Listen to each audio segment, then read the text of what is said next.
有人写信给姐姐，可是好多字我都看不懂哦。这信上写说你很我哎呦，我也看不懂哎。等一下问彤彤姐姐吧。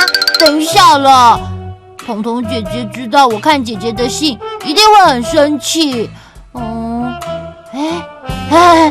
我想到一个好办法了。嗨，你们在做什么啊？彤彤姐姐，我问你哦，这个字怎么念啊？哦，这个字是喜欢。那彤彤姐姐，那这个字怎么念啊？哦，这个字念作漂亮。哇，亮亮什么时候变这么乖，想要学认字啊？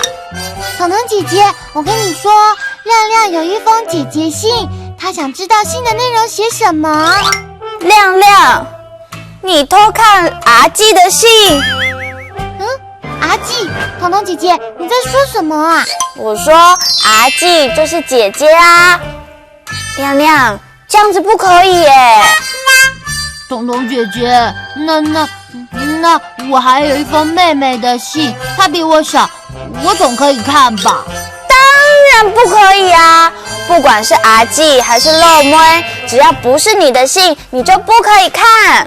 把信拿去还给阿纪跟漏妹，知道吗？我不要，我一定会被骂。那你是想要被他们骂，还是被我骂呢？这个人是谁呢？阿纪姐姐，阿纪姐姐。这个人是谁呢？阿纪，这个人是姐姐。那这个人是谁？漏妹，妹妹。漏妹，妹妹。这个人是谁呢？漏妹，这个人是妹妹。默默好棒哦！小朋友要和你的阿纪、漏妹相亲相爱哦！哈克乌拉拉，我们下次再见，张磊亮。